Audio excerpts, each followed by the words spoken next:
Hello student, welcome back to success mantra. तो स्वागत है एक बार फिर से आप सभी का हमारे the Hindu daily news analysis में। तो आज यानी कि 26 में 2025 के द हिंदू में क्या है खास, जो कि एग्जाम पर्सपेक्टिव से बहुत ही ज़्यादा इंपॉर्टेंट है। चलिए जल्दी से डिस्कस कर लेते हैं। So the first news from the Hindu today, Congress says the decline in net foreign direct investment reflect uncertainty in India. तो जो हमारी मेन अपोजिशन पार्टी है कांग्रेस, जो इंडिया अलायंस को लीड करती है, ठीक है, उसने क्वेश्चन रेज किया है किस पर?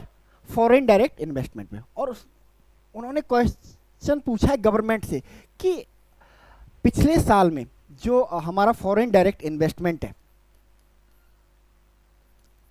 वो लगभग 96% डिक्लाइन कर गया है। 1% नहीं, 2% नहीं, 3% नहीं, पूरे 96% डिक्लाइन हुआ है। फॉर एग्जाम्पल 2023 और 2024 फाइनेंशियल ईयर में हमारे इंडिया में जो फॉरेन डायरेक्ट इन्वेस्टमेंट का फ्लो था वो था $10.1 बिलियन, ठीक है। बट इन 2024-25 फाइनेंशियल ईयर में ये जो एफडीआई इनफ्लो है वो घट के कितना रह गया? $0.4 बिलियन, यानी कि $1 बिलियन से भी कम, ठीक है। तो इसी चीज पर कंसर्न रेज किए हैं हमारी मेन अपोजिशन पार्टी कांग्रेस ने, और कंसर्न जाहिर भी है ना। वैसे बहुत सारी क्रिटिसिज्म होती हैं, पॉलिटिक्स होती है ना, बट कुछ वैलिड क्रिटिसिज्म होती हैं, जिसमें से ये वाली क्रिटिसिज्म एक है ना। इस पर सरकार से, गवर्नमेंट से सवाल पूछा ही जाना चाहिए कि what is the reason behind it, कि हमारा जो एफडीआई है ना वो इतना कम हो गया। 1% नहीं, 2% नहीं, पूरा 96% कम हो गया। क्योंकि हमारे इंडिया की जो भी इकोनॉमिक ग्रोथ है, हमारे इंडिया की जो इकोनॉमी है वो बहुत ज़्यादा हैवीली डिपेंडेड है किस पर? फॉरेन डायरेक्ट इन्वेस्टमेंट पे। फॉरेन डायरेक्ट इन्वेस्टमेंट हमारी इकोनॉमी को सीधे सीधे डायरेक्टली क्या करता है? हिट करता है, इम्पैक्ट करता है पॉजिटिवली या नेगेटिवली, है ना। फॉरेन डायरेक्ट इन्वेस्टमेंट बेसिकली होता क्या है ना, एंड ये कैसे किसी कंट्री की इकोनॉमिक ग्रोथ को बूस्ट कर सकता है, उसकी इकोनॉमी को हर्डल कर सकता है, जानने की कोशिश करते हैं। तो अगर बात करें FDI, FDI stand for foreign direct investment, foreign direct investment. अगर सिंपल लैंग्वेज में एफडीआई को जानने की कोशिश करें तो एफडीआई एक ऐसा इन्वेस्टमेंट है, ठीक है, जैसे अगर इसको वर्ड में तोड़ लेते हैं हम लोग, फॉरेन डायरेक्ट इन्वेस्टमेंट, ठीक है। मतलब एक ऐसी इन्वेस्टमेंट है, इन्वेस्टमेंट हम सभी लोग जानते हैं, हम सभी लोग आम जीवन में इन्वेस्टमेंट करते हैं। ऐसी इन्वेस्टमेंट है जो फॉरेन से की जाती है। अब फॉरेन से कौन करेगा? फॉरेनर करेगा, कोई ना कोई, इंडियन तो करेगा नहीं, है ना, डायरेक्टली, है ना। यानी कि जब कोई इन्वेस्टमेंट किसी फॉरेनर के द्वारा इंडिया में डायरेक्टली की जाती है। अब डायरेक्टली और इनडायरेक्टली क्या होती है ना, कि मान लो अगर कोई फॉरेनर है ना, इलॉन मस्क है फॉर एग्जांपल,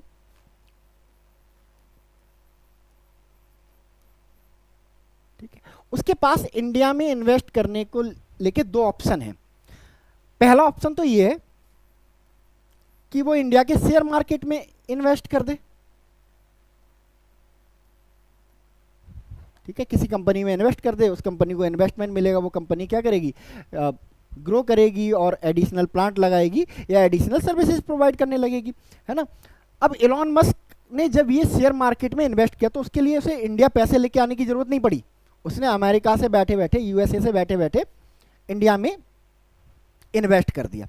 क्या डायरेक्टली इन्वेस्ट किया? नहीं, उसने शेयर मार्केट के थ्रू किसी कंपनी में इन्वेस्ट किया, है ना। मान लो टाटा के में उसने इन्वेस्ट किया, है ना। किसके थ्रू किया? डायरेक्टली लाके नोएल टाटा को पैसा दिया? नहीं, उसने शेयर मार्केट के थ्रू इन्वेस्ट किया। इसका मतलब उसकी जो इन्वेस्टमेंट है वो कैसी है? इनडायरेक्ट है। तो इसी को फॉरेन इनडायरेक्ट इन्वेस्टमेंट बोला जाता है। बट जब इलॉन मस्क डायरेक्टली पैसे लेके आए, मनी लेके आए और इंडिया में इन्वेस्ट करे, भले टाटा में इन्वेस्ट कर दे, बट जब इलॉन मस्क या उसकी कंपनी डायरेक्टली इंडिया में इन्वेस्ट करती है ना, चाहे कोई अपना प्लांट लगाना हो, स्पेसएक्स लगानी हो, टेस्ला लगानी हो या फिर टाटा में इन्वेस्ट करना हो, है ना, बट इन्वेस्टमेंट कैसा हो, डायरेक्टली हो, कोई थर्ड पार्टी ना हो शेयर मार्केट की तरह, तो इसी को क्या बोल दिया जाता है, फॉरेन डायरेक्ट इन्वेस्टमेंट बोल दिया जाता है। ठीक है, फॉरेन डायरेक्ट इन्वेस्टमेंट के इंडिया में दो रूट हैं, है ना, एक तो है आपका ऑटोमेटिक रूट, दूसरा है government approval route. Automatic route क्या कहता है एफडीआई का, कि आपको इन्वेस्टमेंट करनी है, आप डायरेक्टली आइए, आरबीआई को इन्फॉर्म कीजिए और अपना इन्वेस्टमेंट करना शुरू कर दीजिए, आप इन्वेस्ट कर दीजिए। इसके लिए आपको गवर्नमेंट से पूछने की जरूरत नहीं है। एक होता है दूसरा होता है गवर्नमेंट अप्रूवल रूट, है ना, इसके थ्रू, है ना, जो एफडीआई रूल्स हैं वो कहते हैं कि अगर आपको कुछ एरियाज में इन्वेस्ट करना है तो आपको किसकी परमिशन लगेगी, गवर्नमेंट की परमिशन लगेगी। आरबीआई को तो इन्फॉर्म करना ही करना है, कोई भी अगर फॉरेन करेंसी इंडिया में आएगी तो आरबीआई को तो इन्फॉर्म करना ही करना है, ऑटोमेटिक रूट में भी करना है और यहाँ भी करना है, बट गवर्नमेंट रूट में आपको गवर्नमेंट से परमिशन भी लेनी पड़ेगी। ठीक है, अब दो रूट हमने क्यों बनाए हैं, है ना, सिंपल होता कि भाई हम कह देते कि आइए और इन्वेस्टमेंट कीजिए आप, तो हमने अपनी इंडस्ट्री के नेचर को देखते हुए, हमने अपनी इंडस्ट्री के नेचर को देखते हुए एफडीआई के रूट को दो पार्ट में बांटा, एक ऑटोमेटिक रूट, एक गवर्नमेंट अप्रूव्ड रूट, है ना, गवर्नमेंट अप्रूवल रूट। अब ऑटोमेटिक रूट में किस तरह का इन्वेस्टमेंट होता है, ठीक है, तो हमारी जो एफडीआई रूल्स है वो कहते हैं कि अगर आप किसी ऐसे प्रोजेक्ट में इन्वेस्ट कर रहे हो या फिर ऐसी कोई कंपनी खोल रहे हो जो हार्मफुल नहीं है सोसाइटी के लिए, सिटीजन्स के लिए, लाइक आप चिप्स बनाने की कंपनी खोल रहे हो, है ना, आप कोई और फ़ोन बनाने की कंपनी खोल रहे हो, तो आप ऑटोमेटिक रूट के थ्रू आ सकते हो, क्योंकि फ़ोन या चिप्स की कंपनी किसी सिटीजन को हार्म नहीं पहुंचाती। ठीक है, बट जब आपको मान लो मिसाइल बनाने की फैक्ट्री खोलनी है, ठीक है, आपको एम्यूनिशन बनाने की फैक्ट्री खोलनी है, ठीक है, आपको कोई इंश्योरेंस कंपनी खोलनी है, तो इसमें क्या रहता है, सिटीजन को हार्म होने का बहुत ज़्यादा पॉसिबिलिटी रहता है ना, मालूम आप मिसाइल बनाने की कंपनी आपने बिना गवर्नमेंट को बताए खोल ली एंड वहाँ पे ब्लास्ट हो गया, एम्यूनिशन कंपनी में ब्लास्ट हो गया, तो जो और पास रहने वाले सिटीजन है उनको हार्म होने की पॉसिबिलिटी बहुत ज़्यादा रहती है ना। इंश्योरेंस कंपनी से, है ना, कोई फिजिकल हार्म तो नहीं होता सिटीजन को, बट फिनेंशियल हार्म होने की पॉसिबिलिटी रहती है। दैट इज़ वाई हमारी गवर्नमेंट कहती है कि जब भी आप इंश्योरेंस सेक्टर में इन्वेस्ट करोगे आपको हमसे परमिशन लेनी पड़ेगी। ठीक है, तो दैट इज वाई हमने दो रूट्स बनाए हैं, इनके ऑटोमेटिक रूट और गवर्नमेंट रूट। ठीक है, अच्छा, अगर बात करें रेगुलेशंस की, है ना, तो कौन रेगुलेट करता है फॉरेन डायरेक्ट इन्वेस्टमेंट को हमारे इंडिया में, तो अगर हम लॉज की बात करें, है ना, तो दो लॉज हैं, एक तो एफडीआई पॉलिसी है, एफडीआई पॉलिसी 2020 ये रेगुलेट करती है। इसके अलावा फेमा एक्ट है हमारा, foreign exchange management act rules 2019। अगर पार्टिकुलर डिपार्टमेंट की बात करें कि कौन सा डिपार्टमेंट है जो एफडीआई को रेगुलेट करता है, तो देखो जब कभी पैसों की बात आती है तो आरबीआई तो पिक्चर में खैर आ ही जाता है ना, तो आरबीआई एक रेगुलेटर है इसका।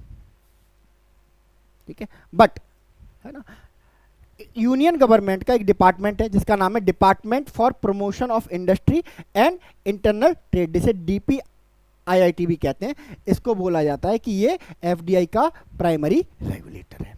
ठीक है, तो ये एफडीआई हो गया। अब देखो एफडीआई किसी भी कंट्री की इकोनॉमिक ग्रोथ में कैसे अपना जो योगदान है, कंट्रीब्यूशन है, वो देता है ना। एफडीआई समझ में आ गया आपको, है ना, एक इन्वेस्टमेंट जो फॉरेन से आता है। अब जब फॉरेन से इन्वेस्टमेंट आएगा तो इंडिया में कहीं ना कहीं इन्वेस्ट होगा वो, और जब इन्वेस्ट होगा तो इंफ्रास्ट्रक्चरल डेवलपमेंट होगा,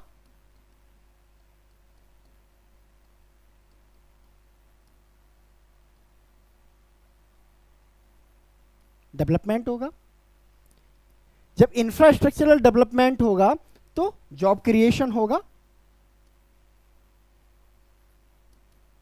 और जॉब क्रिएशन होगा तो अनएम्प्लॉयमेंट की जो प्रॉब्लम है वो सॉल्व होगी। ठीक है, और जब अनएम्प्लॉयमेंट की सिचुएशन सॉल्व होगी तो जो पॉवर्टी की सिचुएशन है वो भी कहीं ना कहीं सॉल्व होने लगेगी।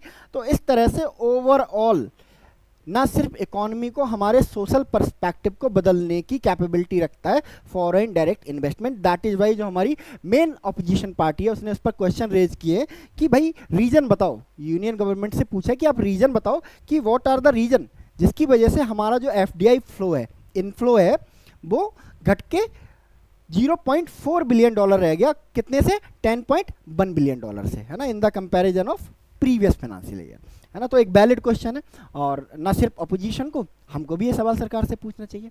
चलिए नेक्स्ट,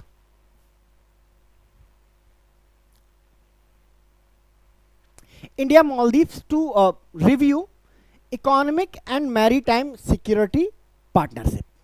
ठीक है, तो लगभग 2 साल पहले मालदीव में रिजीम चेंज होता है, रिजीम चेंज होता है, और एक ऐसा प्रेसिडेंट पावर में आता है जो प्रो चाइना है।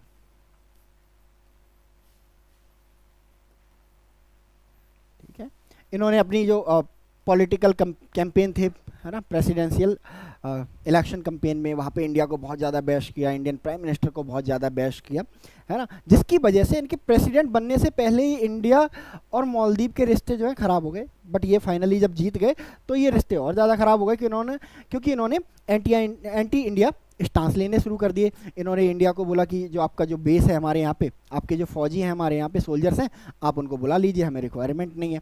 तो इंडिया ने बुला लिया। उसके बाद इन्होंने इंडिया को बाईपास करके चाइना को जो इनके यहाँ मालदीव में इंफ्रास्ट्रक्चरल प्रोजेक्ट थे, जो डेवलपमेंटल प्रोजेक्ट थे, वो चाइना को देने शुरू हो गए। बट बाय द टाइम, है ना, और बहुत जल्दी मोहम्मद मुइज़ू जो कि वहाँ के प्रेसिडेंट हैं, उनको ये रियलाइज हो गया कि चाइना के साथ रहने में बेनिफिट्स तो हैं, बट रिस्क भी बहुत है ना। चाइना से लोन मांगने जाओ, चाइना मना ही नहीं करता है, चाइना लोन देते जाता है, बट उस लोन की जो टर्म एंड कंडीशन है वो किसी भी कंट्री के लिए बहुत ज़्यादा लीथल होती हैं, किसी भी कंट्री को एक डेट ट्रैप में फंसाने के लिए सफिशिएंट होती हैं वो, है ना। डेट ट्रैप आप जानते ही होंगे सारे के सारे कि डेट ट्रैप एक ऐसा ट्रैप होता है जिसमें किसी कंट्री को, है ना, कोई रिच कंट्री इतना लोन दे देता है कि वो उस लोन को वापस ही नहीं कर पाता, है ना। और इन द रिटर्न फिर जो रिच कंट्री है वो क्या करने लगता है उस कंट्री के साथ, उसकी इंटरनल पॉलिटिक्स में इंटरफेरेंस स्टार्ट हो जाता है ना। इकोनॉमिक पॉलिसी में इंटरफेरेंस स्टार्ट हो जाता है। इस तरह से ओवरऑल एक नया कॉलोनाइजेशन शुरू हो जाता है, एक न्यू कॉलोनाइजेशन है, जिसमें, है ना, रिच कंट्री डायरेक्टली कंट्रोल नहीं लेता है बट इनडायरेक्टली कंट्रोल करता है ना। इंस्ट्रक्शन देगा किसी भी पुअर कंट्री को, है ना, जिसको लोन दिया है, और अगर वो कंट्री उसके इंस्ट्रक्शंस को नहीं मानता है तो अपना लोन वापस मांगेगा। अब लोन को वापस नहीं कर पाएगा पुअर कंट्री तो क्या करेगा, इन द रिजल्ट, है ना, जो रिच कंट्री है उसकी बातों को मानने लगेगा और उसके अकॉर्डिंग अपनी जो पॉलिसीज हैं उनको फॉर्मुलेट करने लगेगा। तो सेम यही कहीं ना कहीं मालदीव के साथ होने लगा। ठीक है, इसके अलावा अगर मालदीव की लोकेशन देखें तो चाइना के कंपैरिजन में इंडिया उनके बहुत ज़्यादा पास पड़ता है। ठीक है, और अगर इंडिया और चाइना के साथ मालदीव की कंपैटिबिलिटी की बात करें तो नेचुरली मालदीव की जो ज़्यादा कंपैटिबिलिटी है वो इंडिया के साथ बैठती है। पीने का पानी हो, फूड ग्रेन्स हो, सब कुछ मालदीव को इंडिया से ही मिलता है। तो जल्दी इन्हें रियलाइज हो गया कि इंडिया हमारे लिए बेनिफिशियल है। तो अब इनकी तरफ से कोशिश की जा रही है, मालदीव की गवर्नमेंट की तरफ से कोशिश की जा रही है कि इंडिया के साथ जो रिलेशंस है उनको दोबारा से इम्प्रूव किया जाए। इसी कड़ी में क्या हो रहा है, हाई लेवल टॉक्स हो रही हैं दोनों कंट्रीज के बीच में, है ना। अभी कुछ समय पहले इंडिया के प्राइम मिनिस्टर नरेंद्र मोदी और मालदीव के जो प्रेसिडेंट है मोहम्मद मुइज़ू हैं, इनकी मीटिंग हुई और इन्होंने एग्री किया, है ना, India Maldives vision document on comprehensive economic and maritime security partnership was adopted by Prime Minister Narendra Modi and Maldivian President Mohammad Muizzu in October last year। ठीक है, इन्होंने कहा कि भाई एक comprehensive security partnership, security economic and maritime, है ना, security partnership, यानी कि इकोनॉमिक सिक्योरिटी भी इंडिया के थ्रू चाहिए। ठीक है, इसके अलावा maritime security, because Indian ocean में इंडिया से बड़ा, है ना, कोई नेवल पावर है ही नहीं। तो नेवल सिक्योरिटी के लिए, मैरीटाइम सिक्योरिटी के लिए जो इंडियन ओशन की छोटे छोटे कंट्री हैं, चाहे वो श्रीलंका हो गया, मालदीव हो गया, मॉरिशस हो गया, ये सारी कंट्री किस पे रिलाई करते हैं, इंडिया पे रिलाई करते हैं। तो इन्होंने कहा कि हम अपनी जो, है ना, जो प्रायोरिटी हैं उनको क्या कर लेते हैं, एक एग्रीमेंट में लिख लेते हैं, एक डॉक्यूमेंट बना लेते हैं, उस डॉक्यूमेंट को साइन कर लिया जाएगा एंड दोनों कंट्री उसी डॉक्यूमेंट के अकॉर्डिंग वेट करेंगे। तो उसी डॉक्यूमेंट को अप्रूव कराने के लिए अडॉप्ट कर लिया गया, अब उसे बस अप्रूव होना बाकी है। अप्रूव कराने के लिए जो मालदीव के फॉरेन मिनिस्टर हैं जिनका नाम है अब्दुल्ला खलील,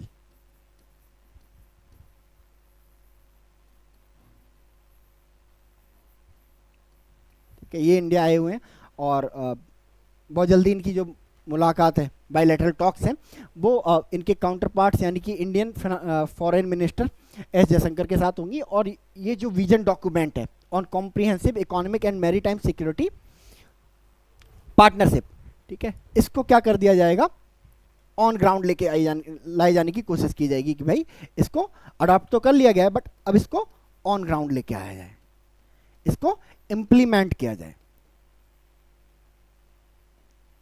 ठीक है। तो इंडिया इस डॉक्यूमेंट के साइन होने के बाद इंडिया मालदीव रिलेशंस पे बहुत फर्क नहीं पड़ने वाला, क्योंकि इंडिया मालदीव के रिलेशंस है ना ऑल टाइम हमेशा पीक पे ही रहे हैं, फ्रेंडली रिलेशन ही रहे हैं, वो तो मोहम्मद मुइज़ के आने के बाद है ना। बस ये जो विजन डॉक्यूमेंट है ये क्या कर रहा है, डैमेज कंट्रोल करने की कोशिश करेगा। जो मोहम्मद मुइज़ ने पिछले 2 सालों में है ना चाइना की तरफ इंक्लिनेशन दिखा के डैमेज किया है इंडिया और मालदीव के रिलेशन में, उस डैमेज को कंट्रोल करने का काम करेगा, है ना।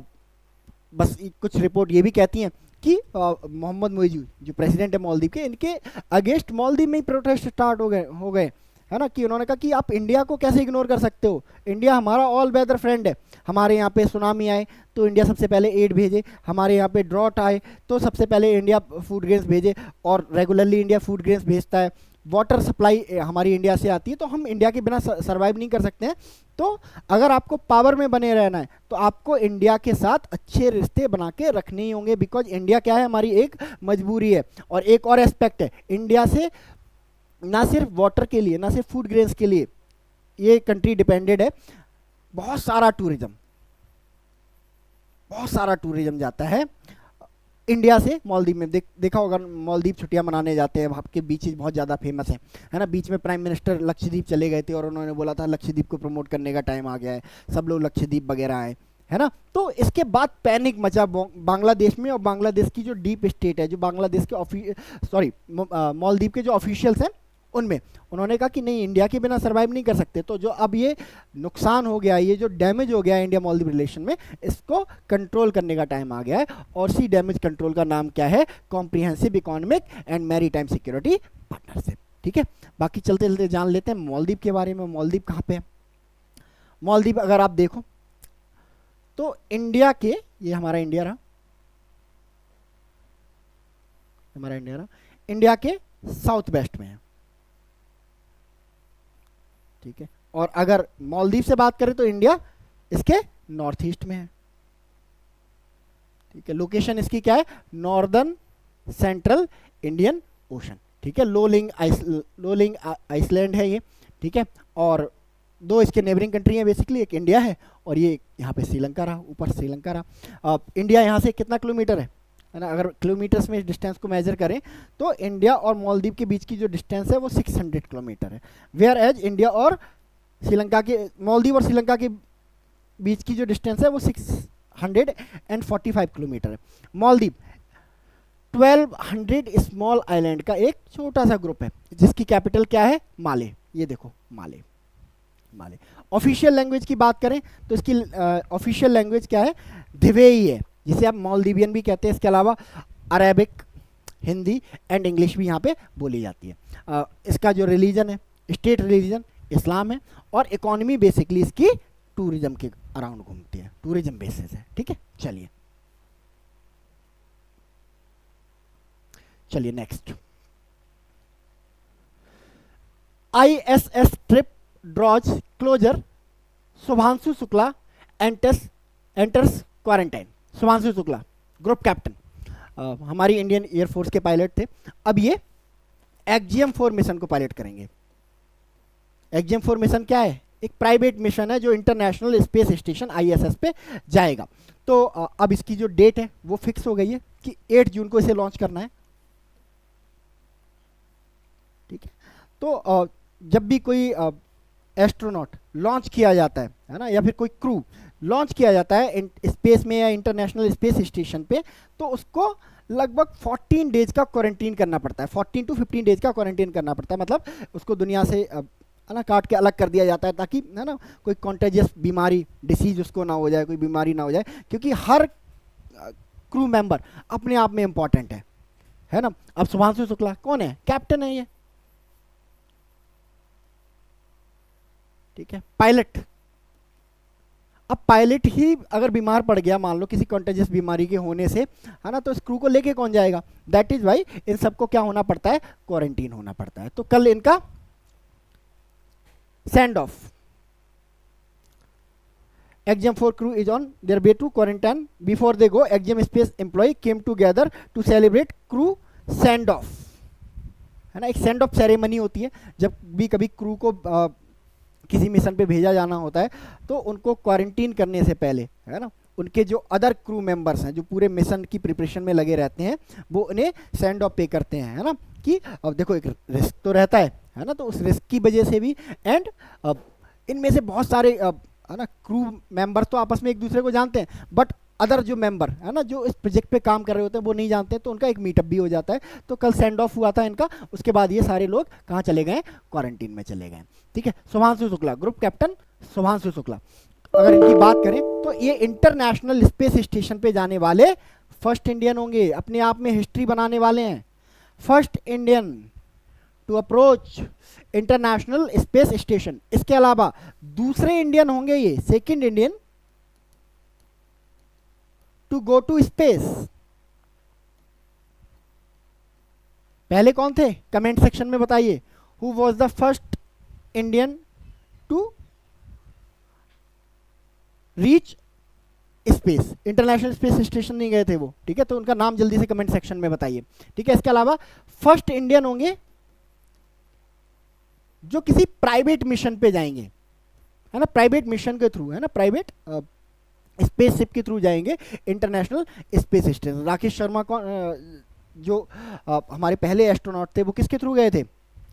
है ना, जो उस समय यूएसएसआर हुआ करता था, है ना, तो यूएसएसआर की जो स्पेस एजेंसी है सरकारी गवर्नमेंट, है ना, उसके थ्रू गए थे। तो ये फर्स्ट इंडियन बनेंगे जो प्राइवेट मिशन के थ्रू, है ना, इंटरनेशनल स्पेस स्टेशन पे या आपके स्पेस में जाएंगे। ठीक है, चलिए, इंटरनेशनल स्पेस स्टेशन क्या है? ये international Space station, international Space station आप कह सकते हैं किसी कंट्री की नहीं, ह्यूमन काइंड की, है ना, ह्यूमन रेस की एक लेबोरेटरी है जो कि अर्थ से लगभग 400 किलोमीटर की, ऑन एंड एवरेज 400 किलोमीटर की दूरी बैरी करती रहती है ना, क्योंकि अर्थ एकदम एग्जैक्ट गोल नहीं है, तो 370 से लेके 460 किलोमीटर, यानी कि ऑन एंड एवरेज 400 किलोमीटर की दूरी पे एस्टेब्लिश किया गया है।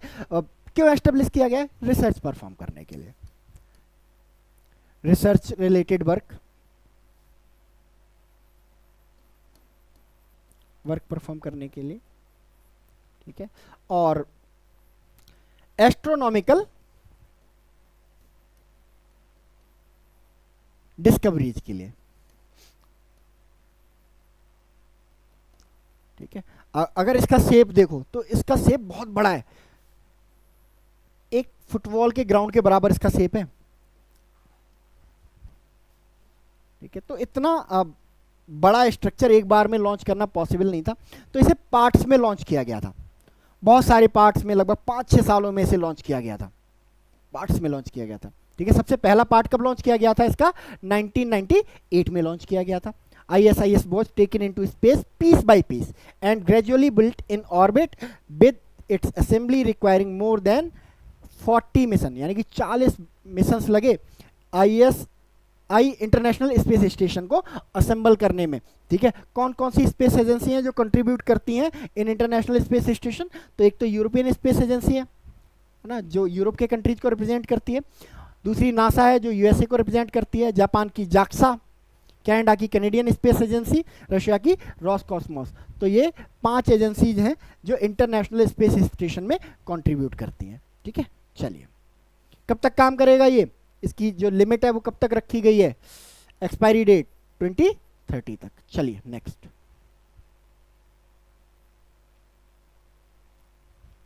India views China as primary adversary and Pakistan more as ancillary security problem, says US report. ठीक है, तो यूएस का एक इंटेलिजेंस एजेंसी है जिसका नाम है DIA, US defence intelligence agency.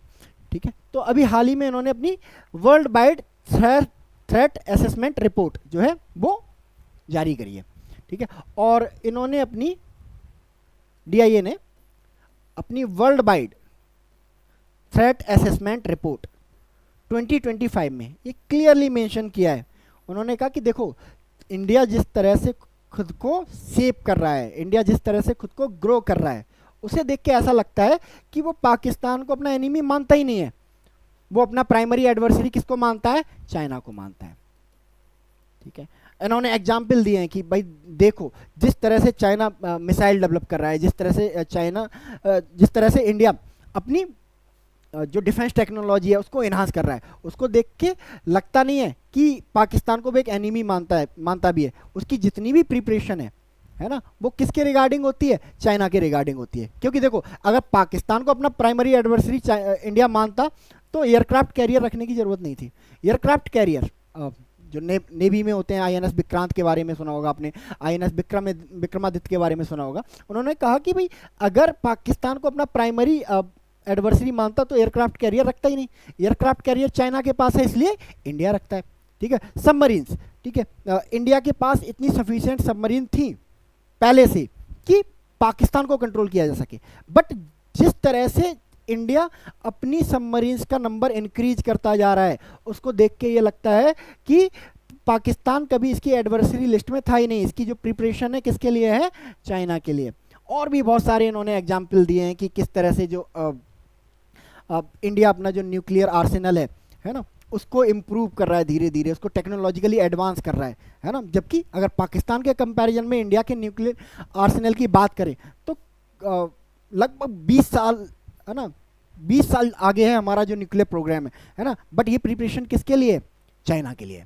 ठीक है, तो ऐसे एग्जाम्पल दिए गए हैं इन्होंने, है ना। पाकिस्तान को लेके एसेस किया गया कि देखो पाकिस्तान, है ना, जहां इंडिया पाकिस्तान को कुछ नहीं समझता, एक क्या समझता है? एंसिलरी सिक्योरिटी प्रॉब्लम की एक छोटी मोटी, है ना, सिक्योरिटी प्रॉब्लम है जिसको कंट्रोल कर लिया जाएगा। भाई पाकिस्तान क्या कहता है? इंडिया के लिए एग्जिस्टेंशियल थ्रेट बोलता है ना। और इनकी प्रिपरेशन किसके अकॉर्डिंग है? इंडिया के अकॉर्डिंग है। ये अपने जो इनका न्यूक्लियर आर्सेनल है ना, उसको बढ़ाने की कोशिश कर रहे हैं, इंक्रीज करने की कोशिश कर रहे हैं और मॉडर्नाइज करने की कोशिश कर रहे हैं, सो दैट इंडिया के साथ कोप अप किया जा सके।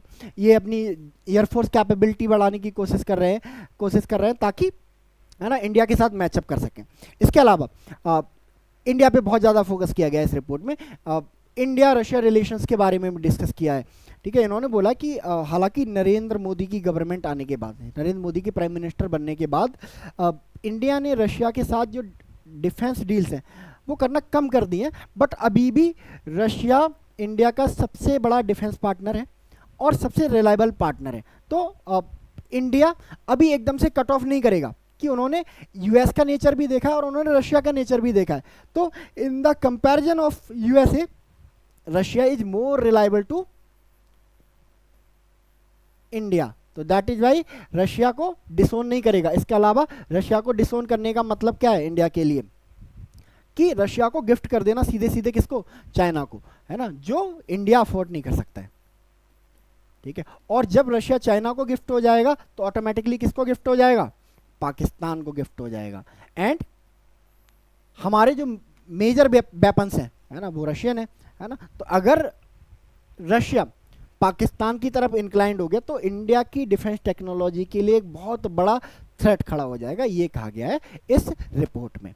ठीक है, चलिए, तो आज के द हिंदू में इतना ही। मिलते हैं कल यानी कि 27 मई के द हिंदू के साथ। तब तक के लिए thank you so much and God bless you all.